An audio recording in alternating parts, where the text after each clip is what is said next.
What is up, guys? It's the Sound Alchemist, and today I'm back to bring you some 40 facts on some horrible creatures. Now, today I am not giving you guys a creepypasta, that's for tomorrow. So today we are diving into Tzeentch's minions, his demonic minions, the pink, the blue, and the brimstone horrors. So let's dive into this creepy 40k lore. The demonic servants of Tzeentch are pure chaos unbound. They have been given capering and energetic forms by the will of their patron god. His lesser demons are known as horrors, and they are often used as slaves by the greater demons, aka the Lords of Change. Just like Tzeentch himself, they do not have material bodies. However, sometimes they do take on a form, and that form is kind of a blurring, frantic mass of color as they dash and scramble all across the battlefield. Horrors are said to have two distinct states, defined by the color that they are preserved as, that being either a pink horror or a blue horror. Now these demons are literally magic made manifest. Pink horrors frolic together in cheerful, brightly colored mobs that caper and whirl, cackling insanely at their very own incomprehensible jokes as they blur and cartwheel across the battlefield. They hurl raw sorcery from their outstretched fingers, and they are filled with joy seeing the squeals of pain from their enemies. These magical bolts merely do not burn, but they also wreak the most disturbing and peculiar of changes on the enemies. For example, the enemy's screams might be turned into glass, or even clouds of butterflies might be manifested where these flames hit, whether it was the enemy or perhaps even the ground itself. It is just an immense amount of magical power that literally can manifest into pretty much anything. Some sources say that the only way to destroy a pink horror is to literally blow it apart into pieces. However, that pink horror will undergo a total transformation. It will split itself into two halves that will reshape themselves into smaller copies of its original form. Now these new demons are different from their predecessor for two reasons. Mainly that their color goes from pink to blue, and that gives them the name, the Blue Horrors. And the second is that their gleeful attitude is reversed. Blue Horrors are morose, whining, and petty, eternally squabbling about at whose fault it was that they lost their pink status. Now these forms are really miserable to look at, and they tend to have their day just ruined by this, and because of that they will fight with all they've got because they're mad at the person, the enemy that made them this way. Now I also believe that blue horrors lose their ability to shoot these magical bolts of energy, so pretty much they're just going to be fighting with their claws and their teeth. However, if they are slain, once again the blue horror will become a miniature version of itself known as the Brimstone Horrors. And just like from going from pink to blue, from blue to brimstone, two more are created in its place. And they're pretty much named for a stench that is so strong that it really offends even that of other demons. These diminutive, warped creatures may look bright and whimsical, but in truth they are vindictive. They realize that the glory and authority and prominence that was given to them by Tzeentch is no longer there. So therefore, to make themselves feel better, they burn everything they come across. This time, they can actually use magical fire once again.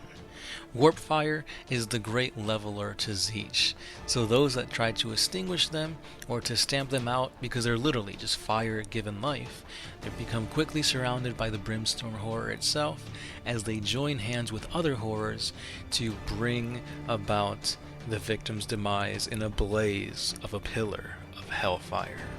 Now, surprisingly enough, there are actually some named characters that are horrors of Tzeentch.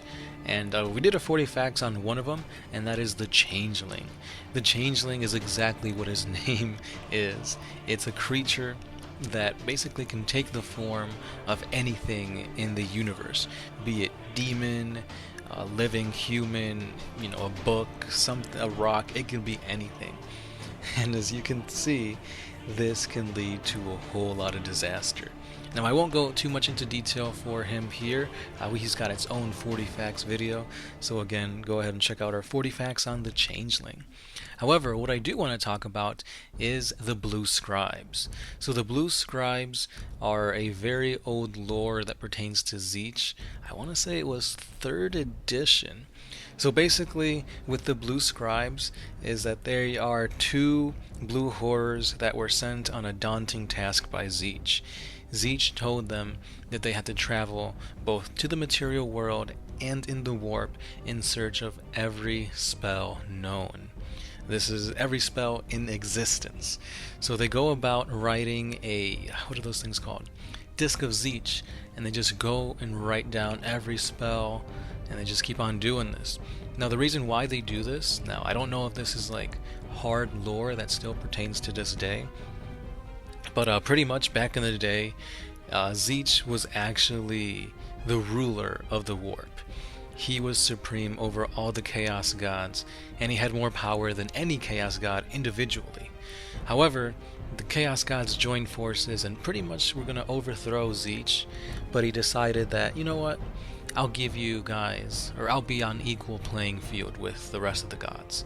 So because of this, he broke his mighty scepter, and in doing so, that's when all the spells basically erupted from it and were flung across all the corners of the known universe and all the corners of the warp.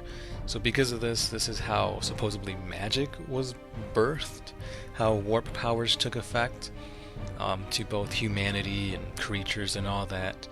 So because of this, that was all part of his plan. He's like, you know, I'll be on equal playing field so I can live, but I'll have these Blue Scribes try to recreate my scepter by gaining all the spells lost back into it. So again, this is a very old piece of lore. As far as I know, I thought the Chaos Gods were always on equal playing fields. However, it doesn't surprise me to see Tzeentch being on top of things, but yeah, I don't know if this still stands today. But yeah, I mean, that's pretty much all I wanted to talk about. Let me know if you guys know about these Blue Scribes. I believe their names are like Pitarix and Zipperat. Their names are literally like the opposite. Like, if you spell one way, backwards is the name of the other one. But yeah, let me know what you guys think about these Blue Scribes. Let me know what you think about the horrors in general. Now, I was planning on using them for my Chaos Space Marine army, but I don't know. I feel like it might be a little too overpowered, because like as you kill one, 2 more appear, and then as you kill one of those, another 2 more appear. So I don't know. It seems a little OP, especially if you're playing like objectives. They're just gonna like camp out there, really.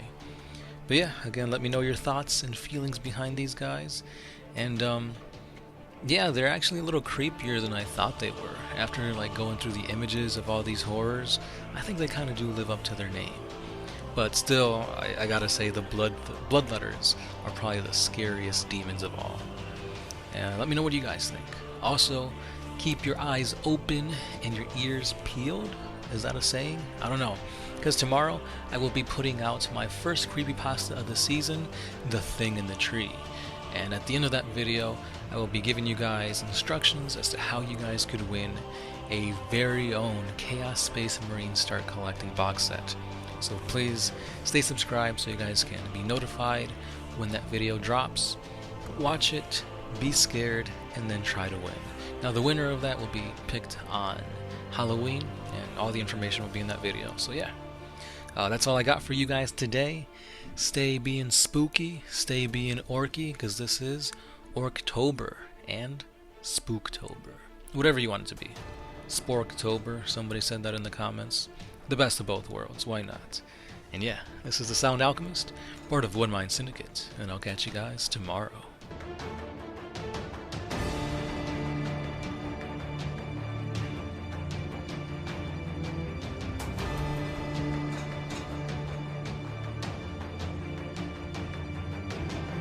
Oh,